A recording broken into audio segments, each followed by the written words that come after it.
All right, so we're gonna get started. Um, yeah, we're really excited that we all made it. Um, so thank you all for coming. Yeah, Sierra, would you like to start this off? Yeah. All right, so we're gonna get started. My name is Sierra. I'm a grade 10 student at Henry Wisewood.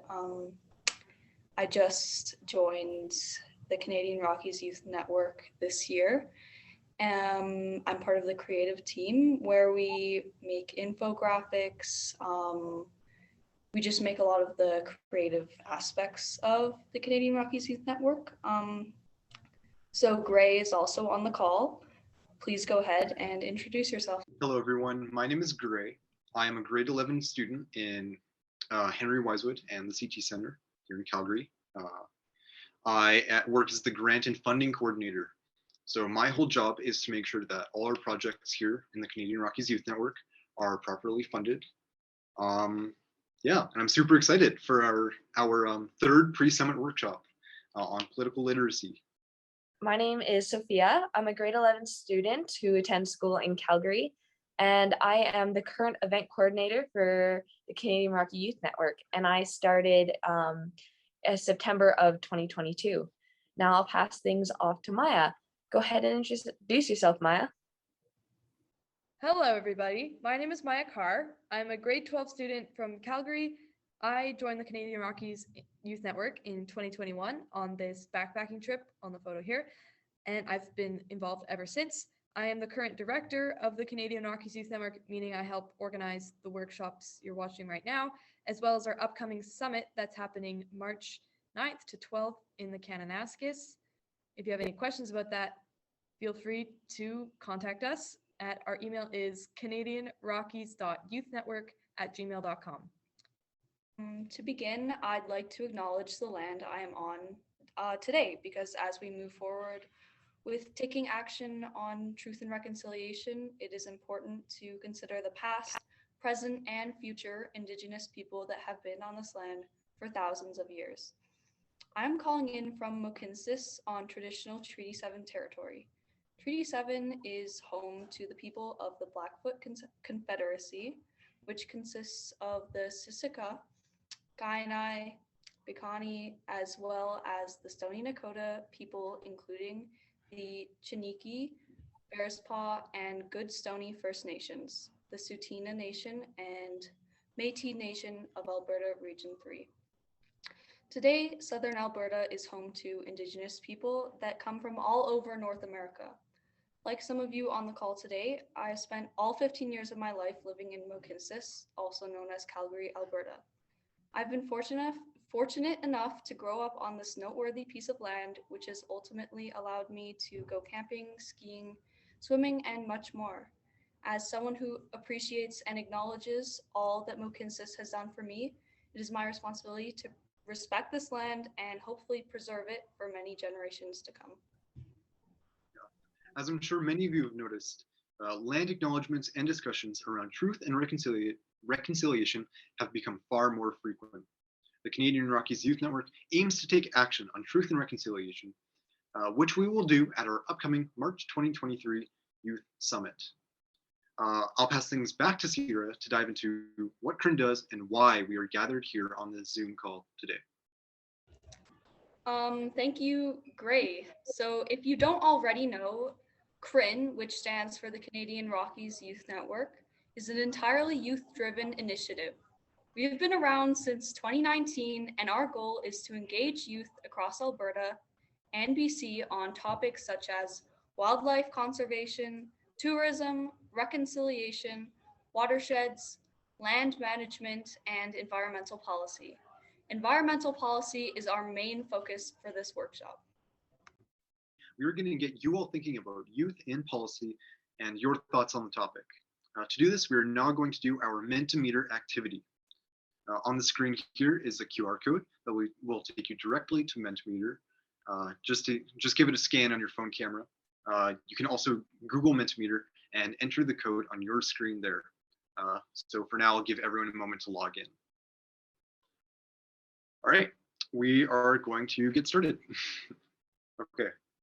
Oh, We're already voting. Great. Okay. So the question was, should youth should be involved in policymaking? You can either vote yes, you agree, or no, you disagree.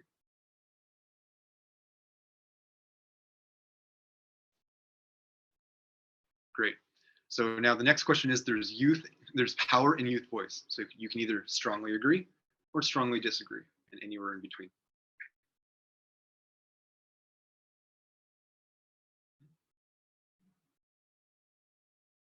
Seems to be fluctuating around the strongly agree area, which is great because there is power in youth voice, which we will talk about today.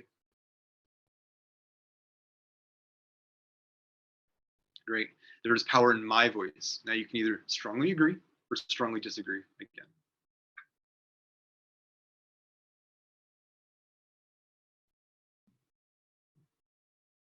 It seems to be a little lower than the past one, which is understandable. But today, we'll hopefully learn about why there is power in your voice specifically, and what you can do to influence policy.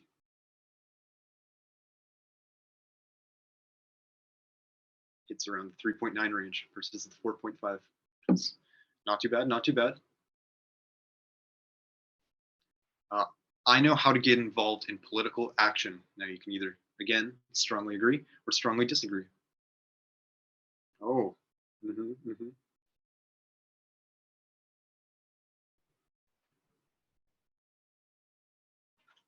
So it seems to have hit the 2.8 side, which is closer to strongly disagree, which is interesting. Yeah, cool. Power cord. Oh, this one's mine. Yeah, anyways, so it seems some of you seem to know that you know how to get involved in policy, but the majority of you aren't sure, which is okay. We'll learn more about that today.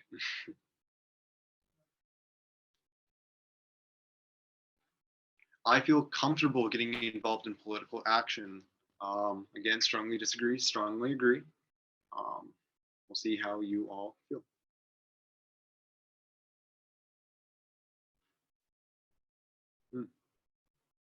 Around the midsection, but a couple of you seem to not agree, that you seem to think that you aren't comfortable in political action.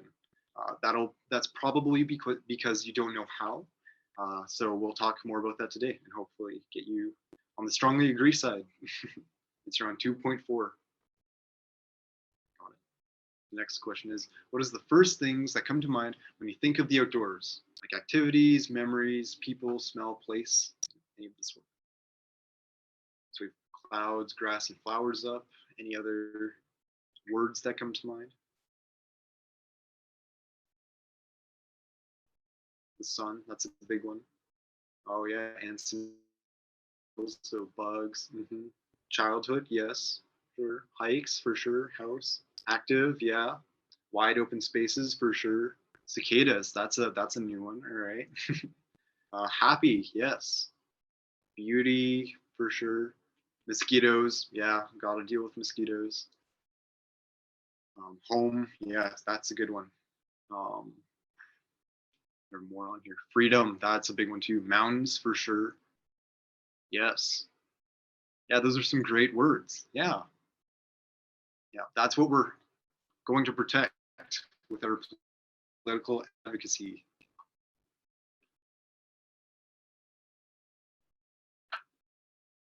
Great, that seems to be it for Mentimeter.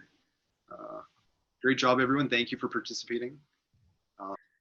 Alrighty, now we're gonna hear from our guest speaker, Guan, who will help us better understand political literacy, the Climate Emergency Unit, and Alberta Climate Corps. So take it away, Guan. Great, yeah, I can take it from here. So like Maya said, my name is Juan. I'm the prairie organizer for the Climate Emergency Unit.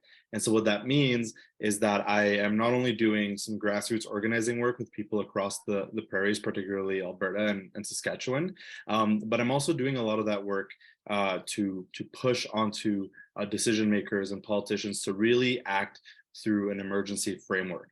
And the emergency framework that my organization, the Climate Emergency Unit, has taken on is really taking a lot of guidance from the way in which we treated the emergency during the Second World War. And so our team lead, Seth, really took a strong look at what it looked like to act in emergency mode during the war and applies that to the climate emergency. So if we want to see government action that is actually treating the climate emergency like the emergency that it is, these are the 6 markers of what we think that looks like. So the first is that we spend what it takes to win. During the Second World War, it was really clear that even though we were spending a lot of money, if we didn't win the war, then the money didn't matter. And we are in a much similar situation now, where if we don't spend what it takes to win, then the money doesn't matter. The second marker is that we create new institutions to get the job done, because it's not enough to just rely on private corporations to decide that they want to do the right thing. A huge aspect of it is creating the crown corporations, is creating the new ministries, is creating the new institutions that are going to make sure that we're working through on climate action. The third marker is that we don't encourage change, we require it. And this one's a little bit iffy for people these days because people are a little bit turned off on the idea of mandates, but this also looks like requiring change from large corporations, putting through bylaws that say no more gas stoves in homes by 2025, right? We just saw a report a few days ago that linked gas stoves in homes to increasingly higher rates of asthma within children. The fourth marker is that we tell the truth about the emergency. And this is really central and key here, right? Because people are seeing a lot of different things. People are being told that there's an emergency, but then they see action that doesn't reflect that. People are told that this and that is going to happen, and there's no clear vision of what that looks like. So a clear marker that we're in emergency mode is that we're telling the truth about what climate change looks like, how it's affecting people now, how it's going to be affecting people, and what we're doing about it. And then the two last markers are two kind of markers of things that we didn't do quite right during the war, because I think it's really easy for people to say, let's just do what we did during the war and treat it this way. But that really flattens that experience, and that really paints a one-dimensional view of what that was like. And so the last two markers is that we make sure that we leave no one behind, and that Indigenous leadership is central to victory. So I'll get you to move to the next slide. So a few of the policies that the Climate Emergency Unit really advocates for is really centered on those 6 markers. One of them is this idea of a just transition transfer, which is basically just like a healthcare transfer. It's just like the childcare transfer. And it is really based around making sure that we're giving the right money to the provinces that have to do the heaviest lifting. But with the full recognition that it's a lot harder to get things done around climate action in Alberta than in other parts of the country, it's kind of easy to think through, oh, well, either people are on our side or they're not on our side. So one tool that I would love to share with you, and perhaps some of you are already familiar with this, is the idea of the spectrum of allies. And it is a different way of thinking about getting people on your side versus getting people against you, because for a lot of people, the idea that Alberta isn't ready, or that people in Alberta aren't ready for climate action, really just relies on assuming that people are either on your side or not on your side, as a very polarizing issue, perhaps one of the most polarizing issues in Alberta. So the concept that I want to introduce you to is this idea of the spectrum of allies. And it practically says that you can fit people relatively neatly into 5 different camps. You have people who are active allies, who are like actively on your side. That means that they are organizing around your issue. They are standing up there, speaking to people in their communities about it. They are the ones kind of leading this work. You have your passive allies, which are on your side, but who aren't actively organizing around it. So you have people who will maybe sign a petition once every year or 2 times per year, but they're not going out on the streets, or they're not talking to their neighbors about it. They're not organizing around it. Then you have your neutrals. You have people who aren't really feeling a particular way, one way or another, which overall for Alberta, when it comes to climate change, you don't really find a lot of neutrals, but you do find neutrals on specific things. You might, for example, find neutrals on hydrogen. You might find neutrals on oil phase out, coal phase out. But the more specific you get, the more neutrals you seem to find. Then you have your passive and active opposition, who are a lot like your active and passive allies, except that they are against you. They don't want you to succeed. That can be something like oil and gas lobbyists, or it can be car manufacturers, right, who are actively opposed to an energy transition because it means that they make less money and it means that they have less power within, for example, the Albertan society. So what does it mean to use the spectrum of allies? The spectrum of allies means that we don't actually have to try to get everyone all at once, right? I'm not going to try to get my active opposition because I know that they're pushing back just as much as I'm pushing on them. But what this does mean is that I can target specific people more clearly in a way that brings them further to my side. So I can work with my active allies to bring more passive allies into that camp, right? I can get more people who are only just doing petition signing, who are only maybe showing up to a climate rally, but aren't doing anything beyond that.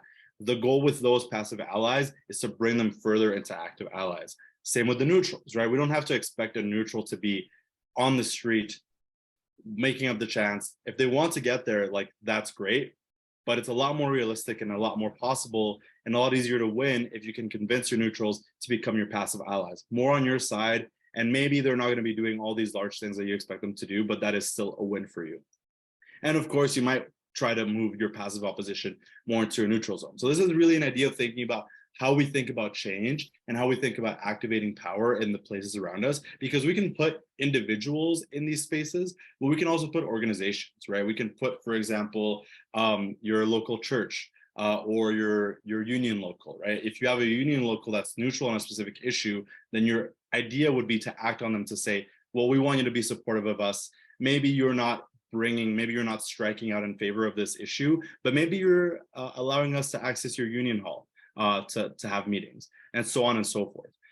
And another aspect that I want to speak to you about on this is that I don't know how many of you are familiar with the idea of the Overton window, but there's a very particular benefit in using this tool, which is sometimes you want to make big, bold demands, right? Because while you might not get someone who is a neutral to immediately agree on your big, bold demand, the fact that you're making a big, bold demand means that they're more likely to actually move into a less big, less bold demand into passive allies, right? It's about targeting them in different ways and making sure that you open up the window and the realm of what's possible so you can bring more people as possible onto your side. And so what we find is that when people use the spectrum of allies and when people use this tool to really think through the type of action that they're trying to get at, they can more specifically find who to target, how to target them, and how to move people closer into their side, right? And one last example I'll give before we move is, maybe many of you are familiar, were the climate strikes of 2019, right? Because for a lot of people, at the end of those climate strikes, they might have still said, well, I still support oil and gas, I still want that to continue. But those climate strikes made the difference between saying, I'm a staunchly opposed to any type of transition, to now saying, yes, we have to transition eventually. And what that means is that between the last few years and now, Albertans are substantially more on board with the idea of transitioning. They're less afraid of what transitioning looks like, and they're now more on board with large-scale government action to make that happen.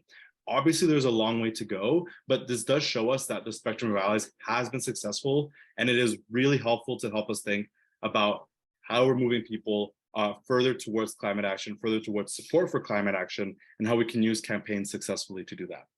So I'm going to end this with a quick little pitch for the campaign that I'm working on now. If you can move on to the next slide, I'll talk to you a little bit about the Alberta Climate Corps. And so I don't know if folks who are watching this, I don't know how many of you might be familiar with the concept of the Civilian Climate Corps or the concept of a Youth Climate Corps. Those are ideas that are finding a lot of success in this moment in the United States.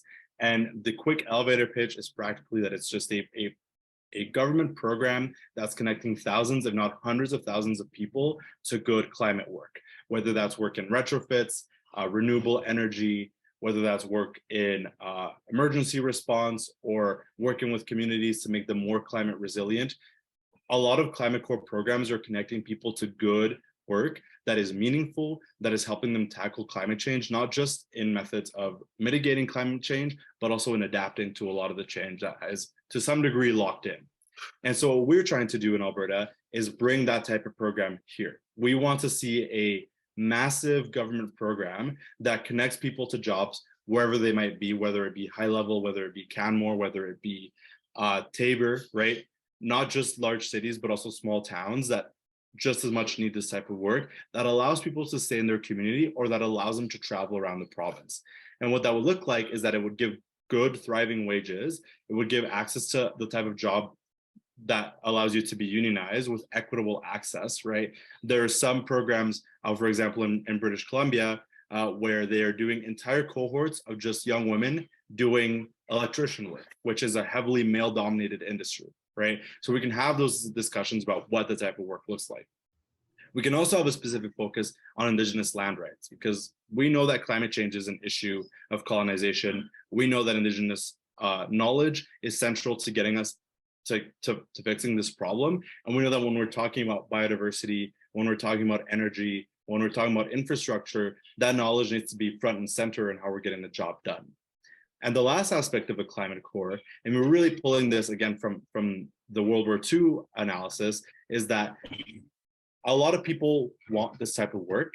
A lot of people should be rewarded with this work with good wages, but a lot of people should also be rewarded with this work through an access to an apprenticeship, an access to a degree, right? Because during the war, millions of young people postponed their degrees. They left their farms, they left their homes because they knew that the emergency was imminent and they knew that the emergency was there. Young people nowadays know that the emergency is imminent and they know that the emergency is here. So there's no better way to ensure that they can be part of building the future than through giving them the right type of work to stall and reverse a lot of climate damage that's being done, but also giving them the access to good, meaningful work and a pathway to making sure that they can be rewarded and find the right type of future, right? Because we're seeing lower tuition enrollments, we're seeing lower access to post-secondary, we're seeing more people who are leaving the province because they don't see a future here. So the clear answer is to give them the type of program that will make the future imminently seeable, but also a future that feels like it's worth it and a future that feels like you can actually live in it. So that's the pitch for me to you. Again, focusing on these markers is that the idea of a climate core is that we're spending what it takes to win and we're building the institutions to get it done. And so what we want to see in the next few months is that we're going to build a mass amount of people all across Alberta, all across the province, who are building hubs in their communities. Again, like I said, whether it be Canmore, Edmonton, Red Deer, Lethbridge, Medicine Hat, Calgary, did I already say that? High level, wherever it might be, who are actively calling for politicians, who are actively calling for their MLAs and asking them, where is your promise on a climate core? Where is your pledge for good green jobs for all? And it isn't just for young people, right? We want to see the type of climate core that is saying to anyone at any degree in their career, if you feel like you have nowhere to go, if you're feeling really terrified about climate change, you can do something about it. You can fight and you can work to make sure that we're reversing a lot of this damage. Alberta being the heaviest emitter in the country means that we can build this program and we can get this done. But it isn't possible without working through that spectrum of allies, and it isn't possible if we don't have the mass of people needed to get this done. So I'm going to share some resources with you. I'm going to share some resources with Maya, and there's a lot coming in the next few weeks. A website, we have a bunch of content coming out. So stay tuned. I really hope this was exciting to you. I mean, I've been speaking to people about it for a while, and I still get really excited about it. So if this is something that interests you, if this is something that you would like to see get started in your community, I'd love to be in touch, and I'd love to keep working with you folks on this, because I think this is really winnable, and I think this is the type of program that gives people in this province hope that we can actually live here 10, 20, 40, 50 years from now. And so that is my presentation to you. Thanks so much for having me, and I will see you and connect with you all soon. I will now pass things off to Becky. She will be chatting with us about how we can increase our political impact. So take it away, Becky. Sure, thanks very much. And thanks for putting those Mentimeter questions together. That was really interesting to see, yeah, kind of where, you know, you folks seem to like youth voice is important, but then when it comes to like your own voice as a youth, maybe people aren't as comfortable as expressing it. So yeah, we can talk a little bit about easy ways to get more involved. So if we go to my slides, please, Maya. Just at the beginning, if they're there. So anyways, I can keep going now while you figure that out. A little bit about me. Yeah, as I mentioned before, I previously worked in environmental campaigning, and now I'm working in political organizing a little more broadly. I grew up in Jasper National Park, which is just north of Banff. So I spent a majority of my childhood there at different, my dad was a national park warden, and I grew up at different warden stations in the park. And then when I grew up, a little older, we moved to a town that's just outside of the park, and it's a little resource community. And then in that community, there's lots of logging, lots of coal mining, lots of oil and gas activities. So kind of the tension between those two activities of like protecting nature in a national park and then also exploiting it, just like a couple of kilometers down the road across the park boundary, really inspired me to like learn more about who is making decisions about the environment and who is like ultimately in control of making sure the environment is protected. So you can go to the next slide. So that's just me at Moline Lake in Jasper National Park. And then the next slide, please. This is me at home again. So if you look at like the mountain range in the back of that photo, that's actually Jasper National Park is just on the other side of that border. And then right in the middle, where there's that big gray patch, that's actually a coal mine. So that's kind of right down the road from where I grew up, where there's that tension between resource extraction and protecting nature. Next slide, please. So when we look at like the state of the environment, the state of the climate crisis and the biodiversity crisis, when I say the biodiversity crisis, that means like the mass extinction of species. It seems that things are only getting worse. Why is that? There's a number of there's like lots of laws and regulations that could be implemented, or existing laws that could be enforced to stop these changes, but that doesn't seem to be happening at the rate that it needs to be. Who is in charge of this? Next slide, please. So the folks that are in charge are the politicians. So that could mean politicians from any level of government. So our members of parliament, who are federal representatives, our MLAs, stands for members of the Legislative Assembly, local politicians, leaders like the mayor, the premier, the prime minister. And these people rarely decide to protect the environment because it's the right thing to do. They don't just like wake up one day and they're like, you know what, I am going to save all the caribou because I'm a good person. That doesn't really happen that much. What is their number one priority? And you can see it here on the screen. So politicians, their number one priority is getting reelected, and they will make decisions that ensure that they will get reelected.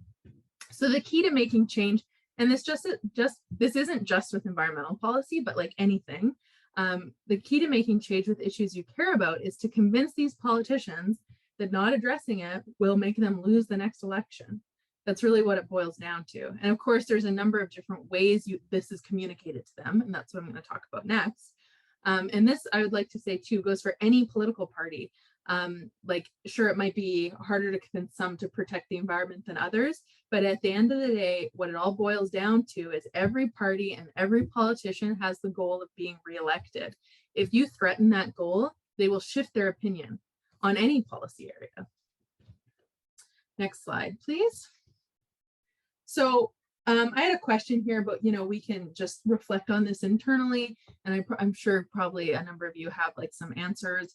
But yeah, I just want you to take like 1 minute and 1 second. I'm only going to give you 1 second, and think about different ways that you've made your voice heard or different forms of political action that you know about.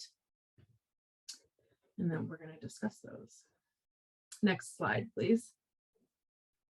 So there's a number of ways that you can make your voice heard and be involved in political advocacy. So, and you don't have to be of voting age to do all of these. So the first one that I thought of when I sat down to write this list was voting, but that's just one part of political action. There's many others. So one example that you might have thought of was petitions. So something that's really popular is online petitions like change.org or something.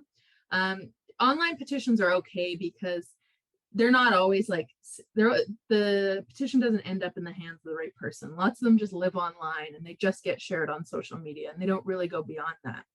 They can sometimes be a good indicator of how popular a certain issue is, but it doesn't guarantee that it's going to get to the right person.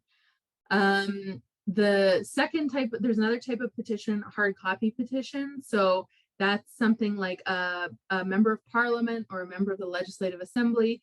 They'll be approached by some folks who say, we want to write a petition about saving the caribou. Will you help us do that? And so they'll help them write that. And then those people will go around, collect hard copy signatures, like with a pen and paper. And then that will be presented in the House of Commons or in the Legislative Assembly. And all the elected members will have to discuss that petition. So that's a really good way to get it on the books in Parliament that it was discussed. Another action is sending an email or like sending a postcard or a letter, any of those things in to your politician. So that could be, you send that to the premier, you send that to different ministers, you send it to your MLA, and then also calling. So if you call somebody's office, you're probably not going to get put on the phone with Danielle Smith. But if you can talk to somebody in her office, or you can leave a message with her office. And with both emails and calling, I talk to a lot of folks who feel like that doesn't make an impact, you know, because I didn't get to talk to Danielle Smith. She didn't actually hear me. But I think it's important to remember that all of these politicians have people working in their offices. And these people have to put together a report to say, well, you know, this week we had 15 phone calls and 5 of them were about education and 10 of them were about saving the caribou again, right? So this all, even though you don't talk to them directly, it all does move up the chain and they do hear it eventually. So there's also publicly supporting a cause. So that could be through signs, through attending protests, through going to rallies, through sharing stuff on social media. These can all have varying forms of impact. So not only do these signal to politicians that people in their community care about that issue, but it also can encourage your neighbors, your friends, your family to take up that cause. You know, people want to be a part of something. And so then that has a snowballing effect from there. And then at the top of the chain here, I have meeting with your elected official. So that can be really impactful if you know, send them an email and you say, I really care about caribou. I want to meet with you and talk about it. And they agree to have that meeting with you. You know, that could just be a 10-minute phone call, but you're still speaking to them directly. That can be super impactful. Once I was talking to a retired MLA, and he told me that when he used to receive a letter about something when he was a politician, he assumed that there were at least 10 to 20 other people who felt the exact same way, but just didn't take the time to write in. And I think that can be considered for all of those actions that we just talked about there, but the impact increases each time. The more time and effort you put into something, like, you know, signing a petition is pretty low effort. Writing your own email, that's a little higher effort. Calling to talk to somebody, that's a little higher effort. Like, these things all increase, right? So the more time and effort you put into something, the more they assume there are others who are going to feel the same way. So I think it's really important to remember when you're taking an action, you're not only doing it for yourself, but you're doing it for others who care about the issue, who feel the same way, but might not have the time or the resources or the knowledge or the ability to, you know, write the letter, to make the phone call, to have the meeting, all of those things. Okay, so I'm gonna just really briefly talk about one campaign. I had 2, but I'm just briefly gonna talk about Defend Alberta Parks. So this is an example of a political campaign that I have worked on. So you've probably seen these lawn signs around the province, but in this example, the government wanted to close and privatize a number of parks. Our strategy was focused on lawn signs and letters. So people ordered these lawn signs from us, and for every lawn sign, there was at least one person in that house who had also sent a letter to their MLA, sent a letter to the Minister of the Environment. Next slide, please. And people were so encouraged and enthusiastic about this campaign that they ended up organizing their own events. All these other things we talked about, like protests and calling in days and all those things. And next slide. At the end of the day, we had distributed over 21,000 lawn signs, and there was over 25,000 letters sent, well over, because that 25 number is just through the action tool that we had. And we know that people were writing their own letters and adding their own content and sending that in. So well over 25,000 letters were sent, and the government did eventually back down and change their minds on that decision. And you can still see lots of the lawn signs up today. Yeah, so that's my time. That's all I had, but I'd be happy to answer any questions anybody had. I just had a couple more slides of different actions, but yeah, we can talk if anybody has any questions about any of that content. Yeah, thank you, Becky. That was amazing. We're going to give everyone a couple minutes to ask questions about Becky's presentation or ask questions to me or Sierra. Yeah, we'd really love to hear what you think. I had one question here. We were wondering, what is the better way to get results on issues that matter to you? Sending a personal letter on your own, or using a service like one offered by CPAWS where you're writing more of a form letter and maybe getting your friends to participate as well? Which do you think is a better way to go? That's a really good question.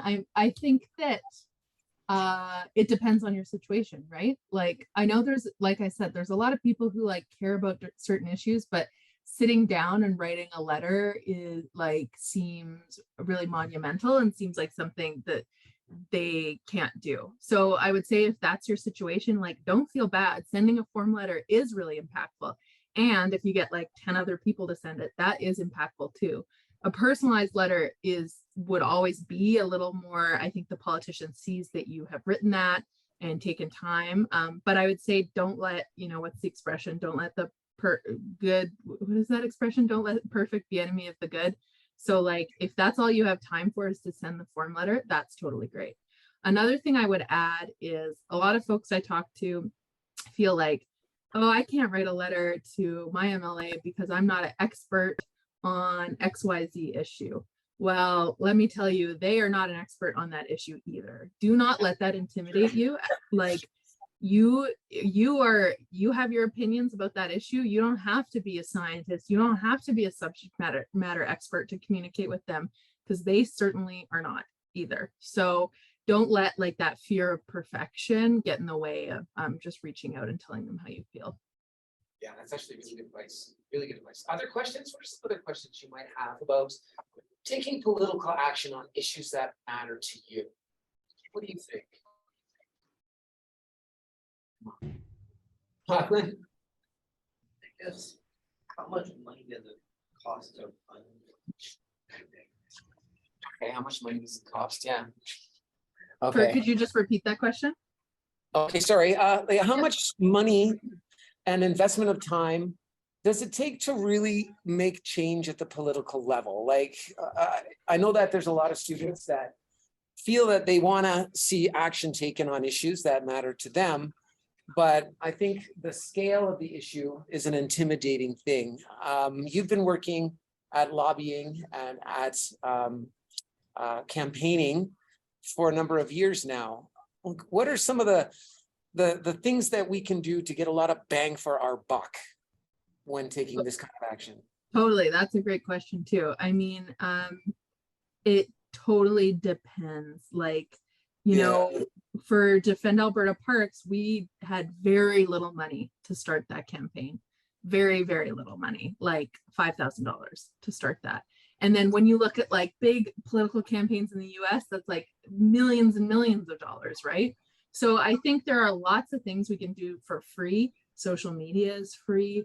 You know, building organic content on social media is free. Like encouraging people to send an email is free. Encouraging people to make a phone call, those are all free things. So if an issue, if I think like a key to making change is storytelling and really capturing people's imagination and making people feel like they can make a change, and then things can just take off and it kind of doesn't matter how much money you have. But it all depends on like what the situation is. And there's examples of campaigns that have, the great examples of campaigns that have spent very little money, and there's great examples of campaigns that have spent a lot of money. So it just depends, I think.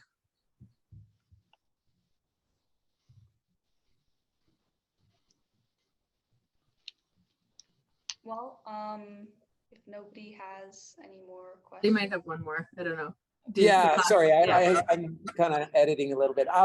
So this is an interesting question, you know, with the polarization that's happening politically, both here and in the United States, how can we, you know, moderate our message so that it doesn't sound extreme? You know what I mean? Like, how do we keep it from going extreme? I think that I find, and that many of the students that I work with find, that when you bring up an issue pertaining to climate, pertaining to conservation, those who oppose you really oppose you strongly, and it turns into a very polarized sort of debate. Do you have any sort of suggestions on how to mitigate that, how to make it so that it's more friendly and welcoming to both sides? That's a very interesting question too. And actually I have this book I'm reading right now. I'm only on like chapter 2 of it, but it's like basically about that exactly. It's like right next to my desk here. It's called The Persuaders. And it's basically about how to reduce political polarization and how to be better at talking to people.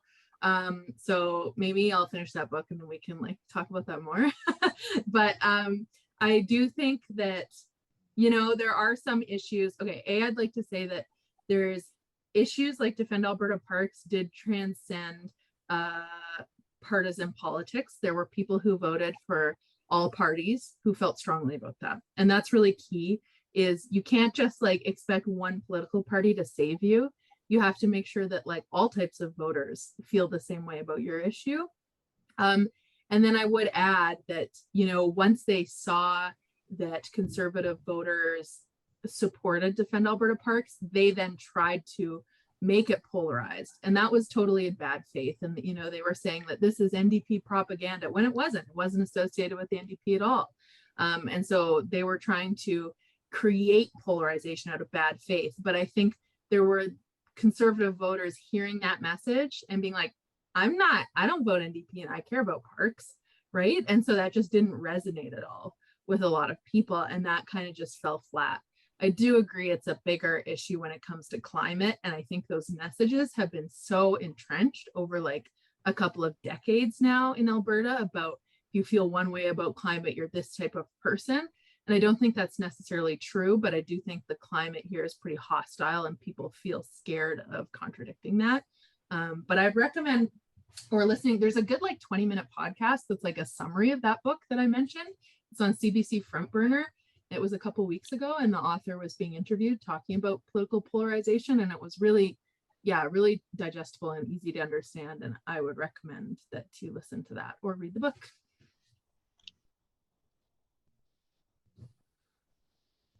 I love that answer. I think you're right. I think, you know, it's something that we have to be thoughtful about. I was given the opportunity to work with someone a few years back, and he talked a lot about marrying your interests with the interests of those people that you want to move into the direction of your opinion. Does that make sense? Like you want them to think more like you do on an issue. And would you agree with the couple of points really, that we should focus on the people that are undecided? And I know that we're getting a little bit away from political persuasion, because I don't know, I think the guy was telling me he worked with Barack Obama, and Barack Obama said there's people that'll be with you, there's people that don't care, and then there's people who are against you. And just not even think about as much about the people who are against you. Not, you know, obviously you want to be thoughtful about the people who already support you, but really you want to focus on the undecided. And I think there was value in that. And I also, the marrying of your interests with the interests of those people, the politicians themselves, like getting reelected. I think those are really, really, really important points. So anyway, I just wanted to add that. Totally. With that, I will pass things on to Sherry. Wonderful. Thank you so much, Maya. I feel very welcome. My name is Sherry Tarrington, and I work with the Canadian Parks and Wilderness Society, Southern Alberta branch. And we're thrilled to be partnering with CRIN through the Calgary Foundation in order to amplify youth environment voices. And welcome is the reason that we start with this slide. It is interestingly a new slide that was developed, of course, as part of our classroom programs that we do when we are not outside on trails hiking with youth, because it is about setting a stage. Now, in order to give you a little bit of an introduction as to who I am, I want to bring you into the place fully and completely and welcome you to the grasslands of Southern Alberta. Now, this is actually a photo taken in Cochrane, Alberta, which is where I live. We are considered part of Mohkinstsis, so I'm so happy to have had that land acknowledgement. And this is actually the reason I live in Alberta. I came many moons ago to live in the Canadian Rockies, Banff, Canmore, Jasper, worked with some incredible organizations from the White Museum to Parks Canada in Jasper and Banff. But it was the mountains that called me here. But it is the grasslands that has held my heart, and is actually one of the reasons I'm so proud to work with Canadian Parks and Wilderness Society. The grasslands are one of the rare gems that Alberta holds dear. Native grasslands are a very, very rare commodity, and one of the many focuses we have in terms of conservation. Now, conservation is basically where we. Oh, sorry, was there a question? No, okay. This is a nice intimate group, so please, I don't have the chat open, but Maya, if you see anything come up in the chat, I'm more than happy to address questions, but I was also going to leave some time at the end of our session. I only get you guys for 20 minutes. So I want to make sure that you know that we can continue this conversation and there will be next steps. So yeah, the grasslands quickly became, through a project I did for Canadian Parks and Wilderness for grade 4 and 7 students looking at ecosystems, it quickly became my place of choice where I go. I have a sit spot that I visit as often as I can. It is a place where rare plants grow, where incredible creatures like pronghorn that many students actually have never even been introduced to reside. It is a fantastic place. Don't get me wrong, the mountains are beautiful. The boreal is super, super important, but the grasslands is this rare Alberta treasure that I really have found myself backing almost in everything that I do. So I wanted to bring up some words, because the grasslands for me in Alberta has become a place of welcome, inclusion, a place of safety, and engagement, massive, massive engagement. And that is important. And I think it really sets the stage for what we're here to talk about. So I am going to be looking to you for participation and for your thoughts as a very important stakeholder group. And I'm actually going to welcome you, encourage you to join me on Mentimeter. So if you have your phone handy, or you can open another browser window here right now, I'm going to just show you the code. But we are going to play around a little bit, a couple of questions. If you wouldn't mind joining me at www.menti.com and entering the code, it's 8 digits, 16785574. I'll leave that up for just a moment.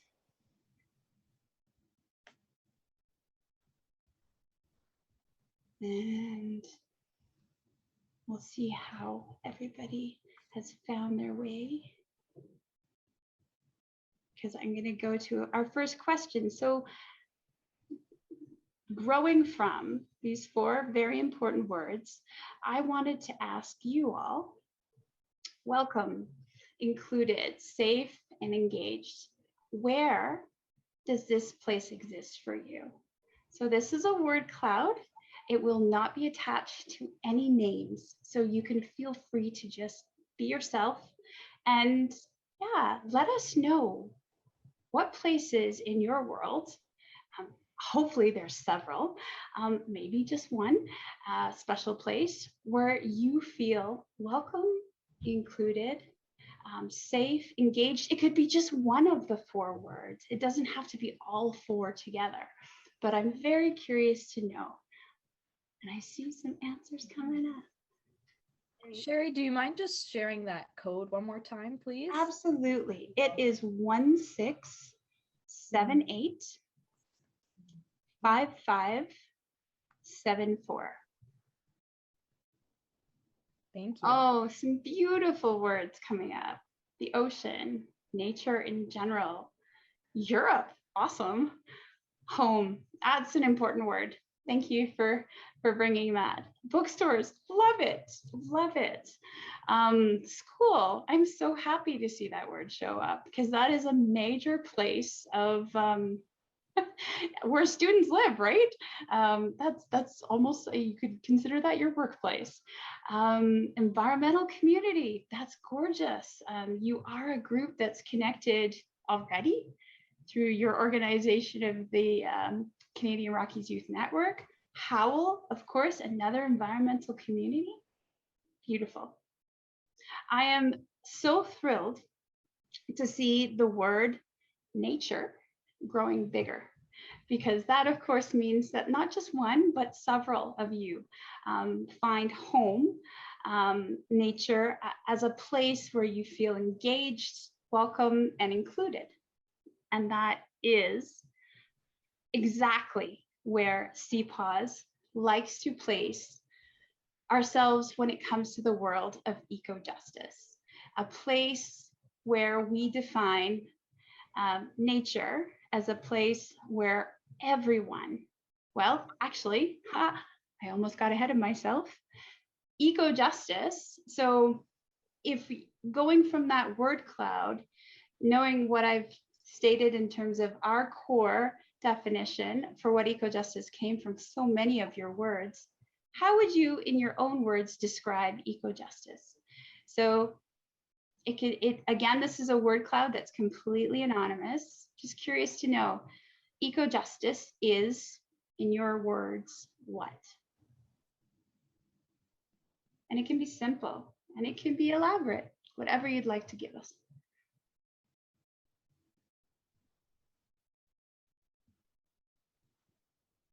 Sherry, I noticed a couple more people hopped on the call. So once again, I'll Oh, just yeah.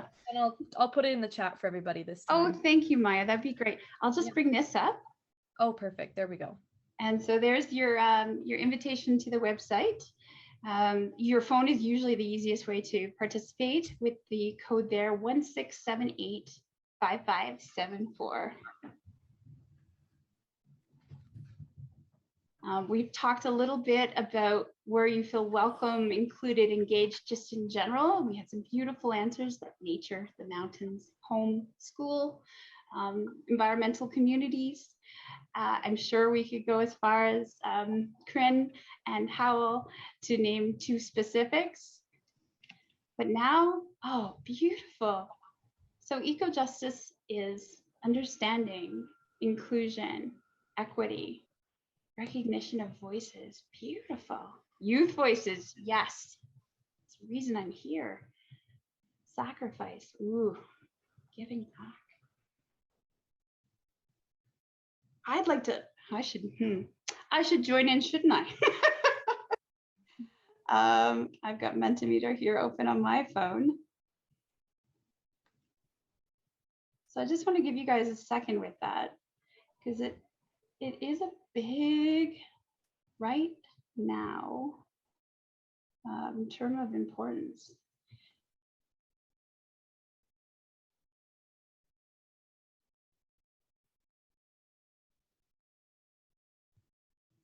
Excellent. Oh, I love that land acknowledgement came through. Climate action. It is. Eco-justice is the heart of so much of what you and I think, as engaged participants here today, value. These are wonderful words. Equity is coming through very strong, and inclusion as well. And I'll have you know that this is a world that we are still defining ourselves as a world, as a populace, as organizations.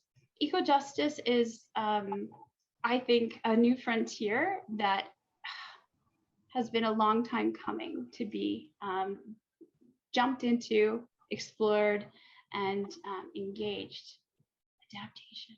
Wonderful. I don't want to leave here, but I kind of have to.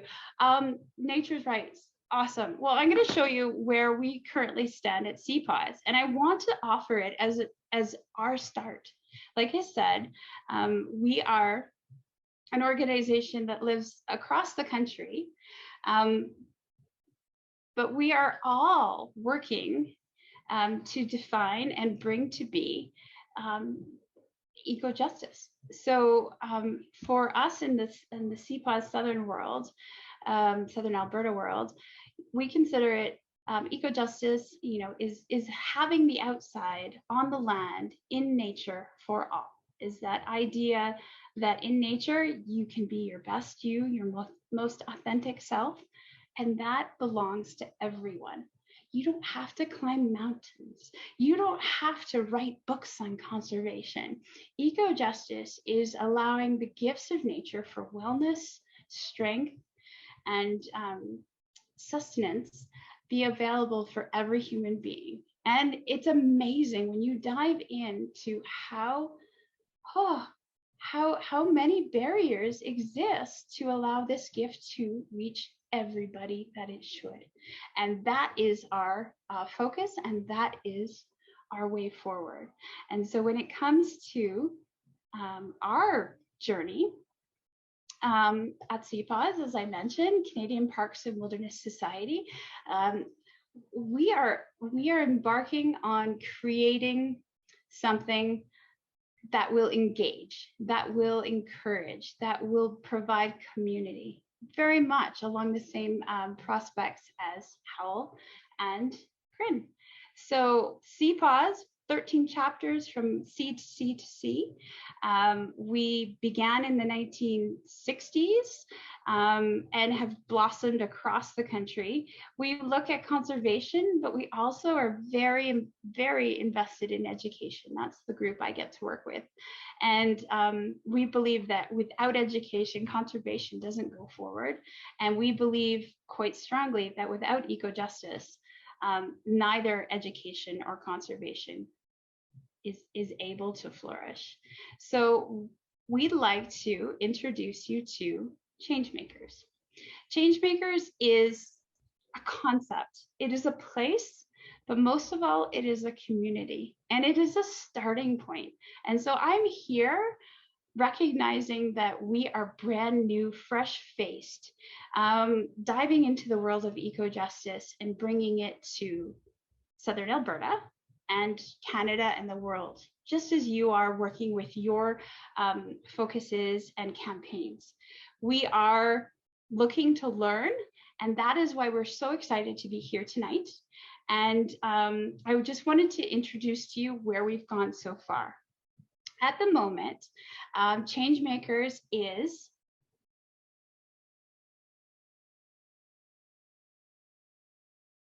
a community. We are online, and I'm going to take you there in just a moment. Our hope is to create, embrace, put forward to live and breathe on its own, a community inspired to take action on behalf of planet Earth.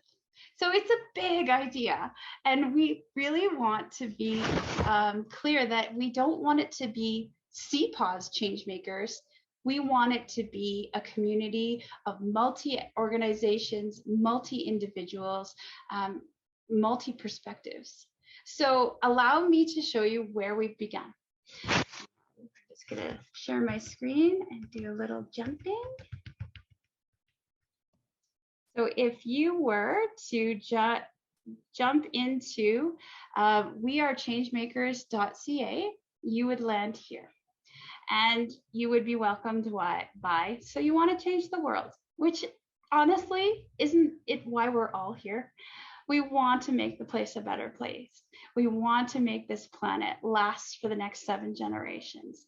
We want to make our world, our environment, a priority. So eco-justice is the way forward, and it is fueled by a gorgeous thing that we know that no change in the world has ever been made without, and that is hope. And I can't think of a better stakeholder group to look to find hope than Alberta's young people. So you can read the blurb here, the idea that eco-justice solutions start when we start communicating and hanging out and being inspired by each other. The website encourages and asks registration, and this is where we would ask you to join in, register your email, and start exploring. Now I'm going to just go back to the main page because it shows you in an overview what you can hope to find at wearechangemakers.ca. It's an opportunity to find out about learning opportunities. It's a place to find out about opportunities for you to volunteer and give back. It's an opportunity for you to be a teacher, a place to post what you're working on, what you find interesting. We want this to be a a one-stop shop hub for environmentally minded folks to come.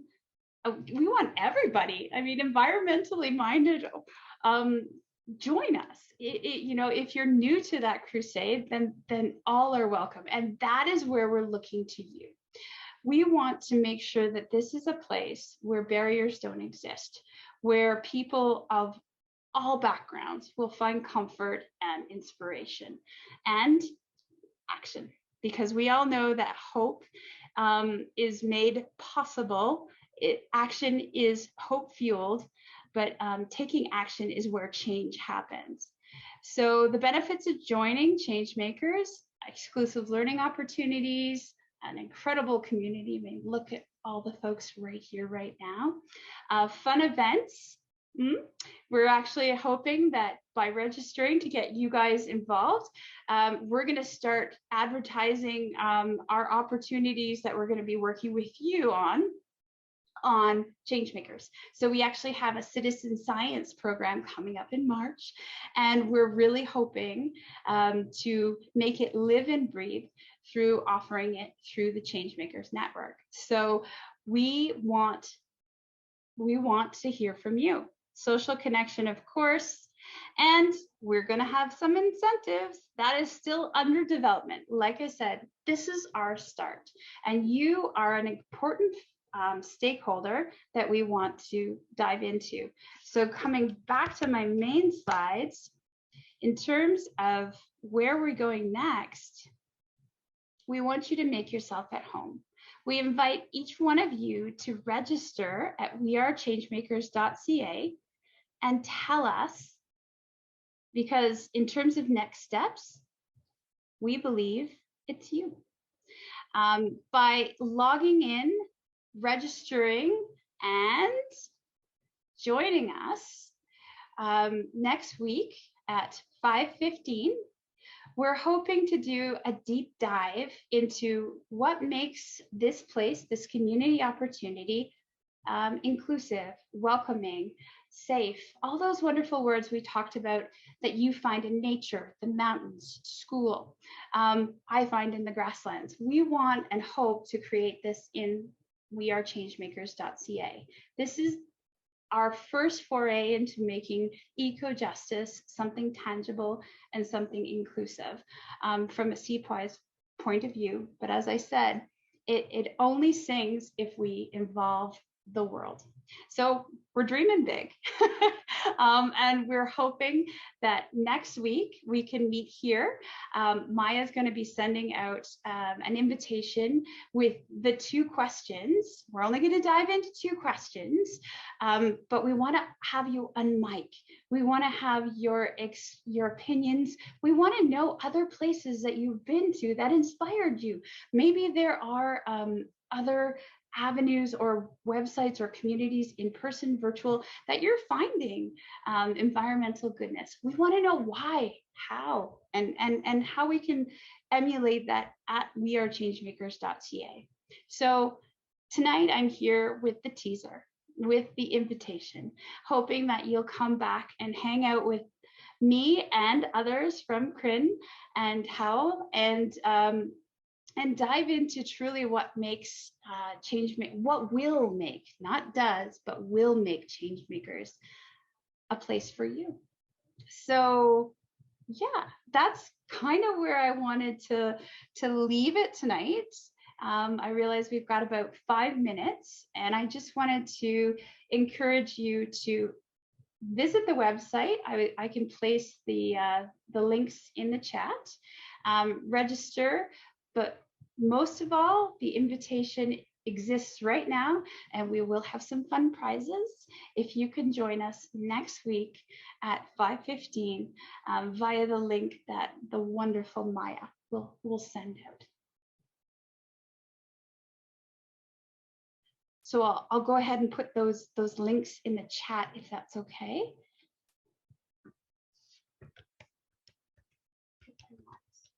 So make sure that we get all of your wonderful.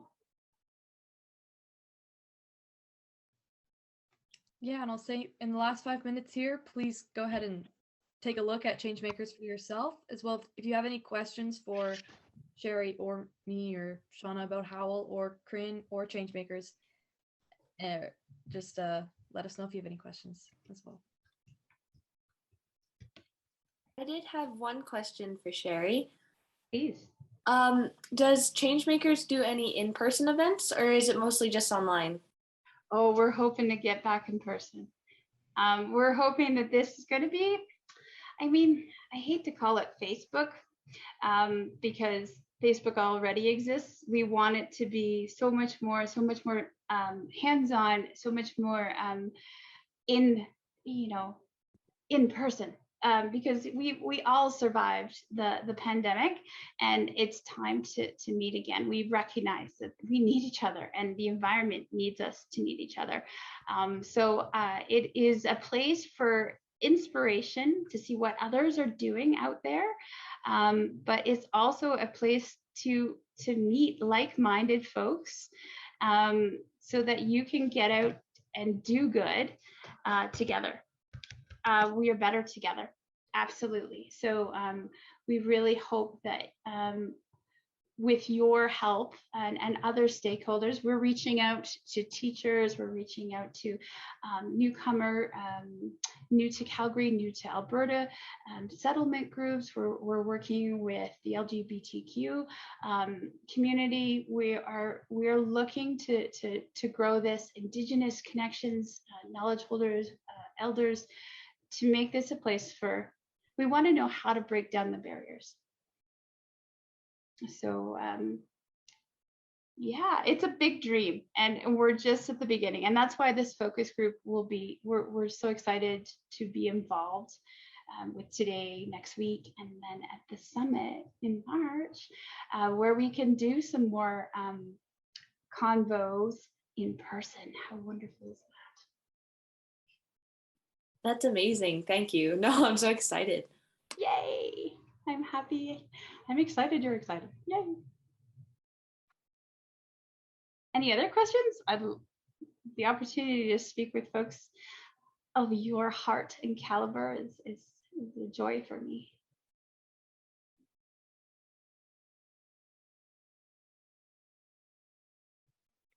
I have one question. Please. For this We Are Changemakers, are there any youth people in this group yet?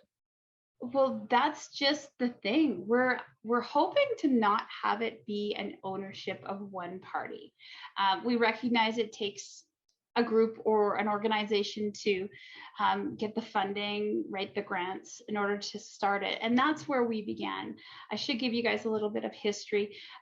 We Are Changemakers came out of a fund, a grant that we won back in 2020, and we called our initiative Biodiversity. And it was about making CPAWS a more ecologically just organization. So we looked at all our programs. We began determining, how we could partner with Indigenous elders to lift their skills up in terms of our advertisement and networking possibilities.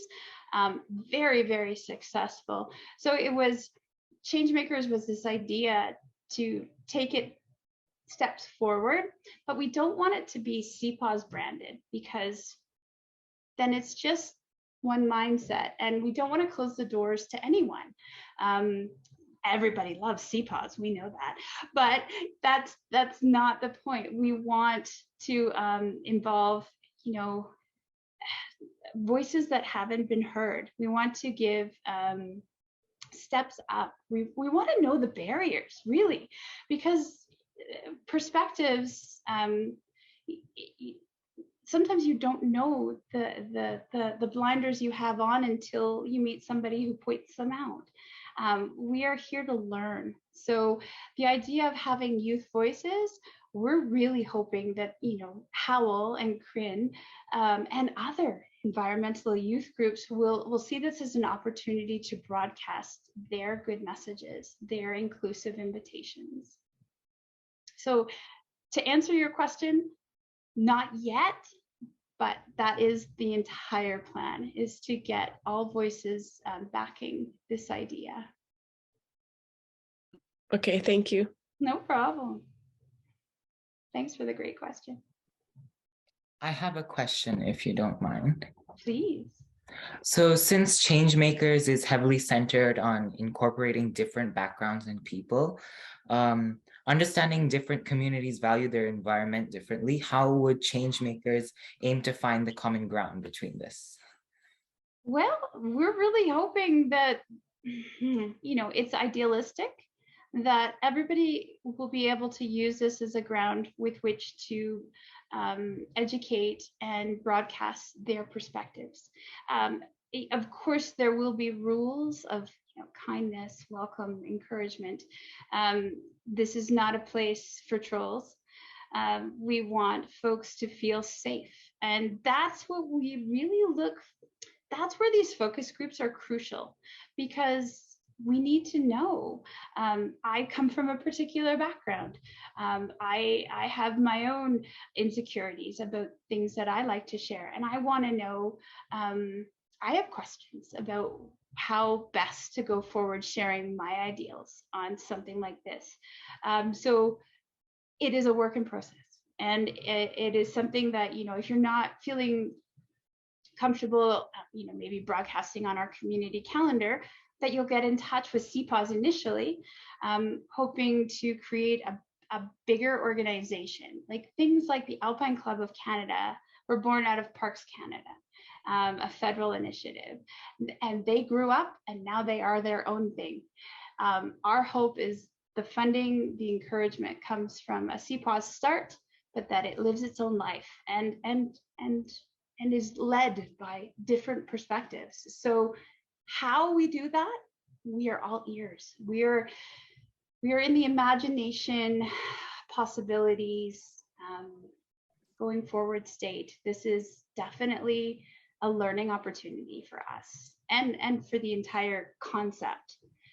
We know we're not the first to think of an idea of an online hub, but we hope to be one of the first that welcomes everybody, but we need to know how, because we are not everybody. Yes, thank you so much. I'm really excited to see this happen. Oh, yay. I've put my email in the chat. So if there's ways in this group, in this room, that you think, oh, you know what, you guys need to start here, or here's a contact that needs to know about this opportunity, please let us know.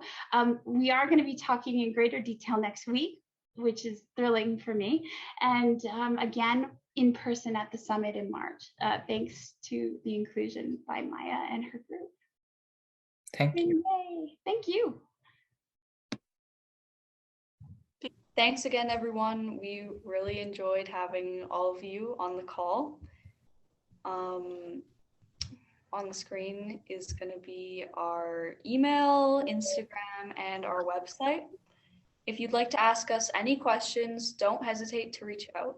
Our next workshop will be on February 7th, where we will talk about our summit happening March 9th to the 12th. For more info, feel free to reach out and attend that important workshop. Thanks, everyone.